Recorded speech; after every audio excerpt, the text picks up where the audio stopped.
Sort of coming का episode 12 का शुरुआत होता है उसी सीन से जहाँ पर चैन पिंगन इन बंदे का सामने था, लेकिन हम देखते हैं यहाँ पर चैन पिंगन उस बंदी को कुछ भी नहीं कहता और वहाँ से एक इविल स्माइल देते हुए चला जाता है। बाद में हम देखते हैं ये बंदर यहाँ पर आ गया था और गुस्से में लिनहॉन को बुलाने लगता है। यहाँ पर लिनहॉन डरते डरते इसके पास आ गया था। इधर ये लड़की बोलने लगता है ली फैमिली तो किसी काम का नहीं है। अब ये बंदर लिनहॉन को सर से पकड़ लेता है। यहाँ पर लिनहॉन बोलने लगता है कि ये सब हमारे ली फैमिली का ही फॉल्ट है और इसके लिए हम कोई भी एक्सक्यूज नहीं देंगे। यहाँ पर ये छोटी बच्ची बोलने लगता है मुझे नहीं लगता कि वो बंदा मुझे मारने के लिए यहाँ पर आया था। अब लिनहॉन कहने लगता है जिसने हम पे अटैक किया वो एक नॉर्मल इंसान था। अब ये बंदा कहने लगता है क्या वो चिकना था। अब लिनहॉन कहता है हाँ। अब इस बंदर को समझ में आ गया था कि वो चैन पिंगन है। इधर ये बंदा कहने लगता है हम अपने गार्ड को बढ़ा लेंगे। फिर ये बंदा कहने लगता है तुम अपने गार्ड को बढ़ाओ, मैं थोड़ी देर के लिए बाहर जा रहा हूँ। फिर हम देखते हैं ये बंदा चैन पिंगन के घर के सामने आ गया था, लेकिन उसे वहाँ पर चैन पिंगन नहीं मिलता। लेकिन तभी चैन पिंगन एरो की मदद से उसके ऊपर अटैक कर देता है, लेकिन ये बंदा बड़ी आसानी से उससे बच जाता है। चैन पिंगन को पता था ये उसके सामने कुछ भी नहीं कर पाएगा और इसकी वजह से वो भागने लगता है। लेकिन ये बंदा एक जंप मार के चैन पिंगन के सामने आ जाता है और बोलने लगता है सिर्फ एक सवाल है, तुम कैसे मारना चाहते हो। लेकिन हम देखते हैं चैन पिंगन भागने लगता है, लेकिन वो बंदा चैन पिंगन के पीछे पड़ गया था। अब ये बंदा चैन पिंगन के ऊपर अपने पावर का यूज करके अटैक कर देता है, लेकिन हम देखते हैं चैन पिंगन भी हार मानने वाले से नहीं था। वो उस बंदर का सारे अटैक को डॉज करने लगता है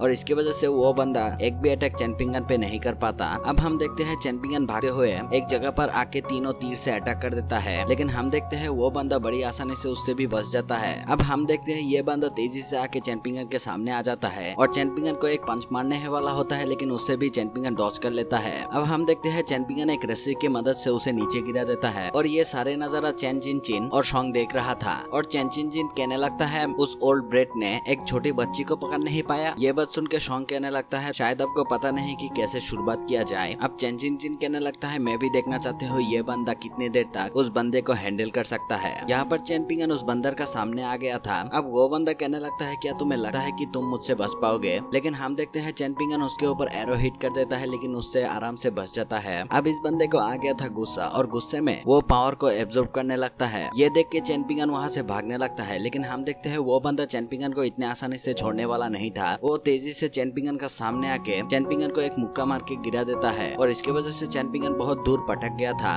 लेकिन हम देखते हैं इस बंदे के ऊपर हेवन के प्रेशर पड़ने लगता है। इधर चैन चिन चिन कह रहा था उसने फोर्सफुली अपने पावर को यूज किया है और इसकी वजह से उसके ऊपर हेवन का प्रेशर पड़ रहा है और इस हेवन के प्रेशर की वजह से उसका लाइफ स्पैन 10 साल कम हो गया है और इस हेवन के प्रेशर की वजह से उसका हजारों सालों का कल्टीवेशन भी खत्म होने का चांसेस है। इधर हम देखते हैं ये बंदा कहने लगता है हेवन ने मेरे लाइफ स्पैन को कम कर दिया और सच में हेवन का पावर तो लाजवाब है। इधर हम चैन पिंगन को देखते हैं जो कि वहाँ से उठ के इस बंदे को बुली करने लगता है। इससे इस बंदे को गुस्सा आ गया था। चैन पिंगन यहाँ पर भी नहीं रोकता, इस बंदे को नीचा उंगली दिखाता है और इस बंदे को इससे और भी गुस्सा आ गया था। इधर ये दोनों इस फाइट को मजे से देख रहा था। पीछे से ली मेंशन में निंग्याओ घुस गया था और ये बात इस बंदे पे नोटिस कर लेता है और ये बंदा कहने लगता है इसके पास तो बैकअप प्लान भी है और इसे समझ में आ गया था जो बंदा था वो कोई नॉर्मल बंदा नहीं है। फिर हम देखते हैं चैन पिंगन वहाँ से भागने लगता है और वो बंदा चैन पिंगन के पीछे जाता है और इधर ये बंदा इन दोनों पे नजर रख रहा था और सही टाइम के इंतजार कर रहा है उस ओल्ड मैन पे अटैक करने का। इधर ये बंदा एक जगह पर आ जाता है, लेकिन वहाँ पर वो चैन पिंगन को नहीं देखता।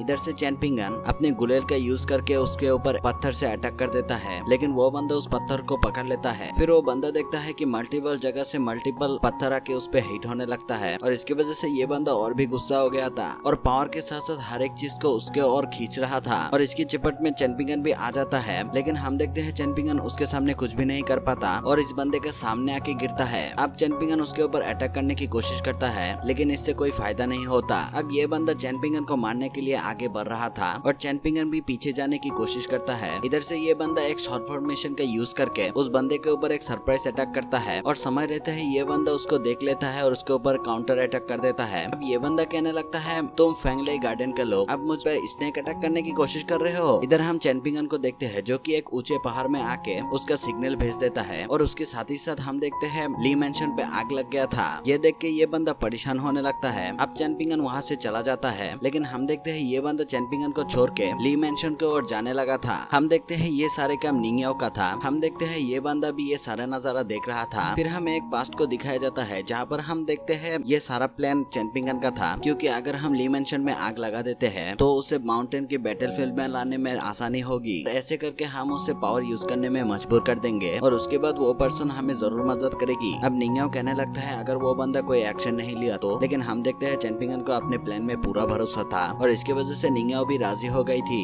इधर ये बंदा तेजी से ली मेंशन की ओर आने लगता है। अब ये बंदा कहने लगता है मैंने अपने माइंड को चेंज कर लिया, ये बंदा मुझे सीरियसली सुपरवाइजर के रूप में नहीं देख रहा, तो चलो उसे और भी मुसीबत में डालते हैं। ये बोल के ये बंदा उस बंदे से फाइट करने के लिए चला जाता है। यहाँ पर टाउन के सारे लोग नॉइस की वजह से बाहर निकल आया था। इधर इस बंदे के सिर पे वही शॉट अभी तक लगा हुआ था, लेकिन तभी वहाँ पर एक बड़ा सा दीवार आके गिरा था, लेकिन वो बंदा उस शॉट की वजह से बच जाता है। इधर एक लड़की अपने हस्बैंड के ऊपर बहुत ज्यादा भड़क गया था कि वो अभी भी मस्त सो रहा था, लेकिन तभी वहाँ पर टाउन का गार्ड आ जाता है और ये बंदा उस गार्ड को घूर के देख रहा था। फिर हम इन दोनों का सीन देखते हैं। यहाँ पर लाओजी यानी ये बंदा इस बंदे को पहचान गया था और बोलने लगता है तुम्हारे पास तो बहुत सारे हॉबी है। फिर हम देखते हैं वो दोनों ही फाइट करने के लिए रेडी हो गया था और इनके बीच में फाइट चालू हो जाता है। हम देखते हैं ये दोनों एक दूसरे से कम नहीं था, लेकिन ये दोनों हार मानने वालों में से भी नहीं था। फिर हम देखते हैं लाओजी अपने अल्टीमेट फॉर्म को एक्टिवेट कर देता है और उसके पीछे एक मंकी आ गया था। ये देख के ये बंदा भी अपने अल्टीमेट फॉर्म को एक्टिवेट कर देता है और उसके पीछे एक ड्रैगन आ गया था और इसी के साथ ये वाला एपिसोड खत्म होता है।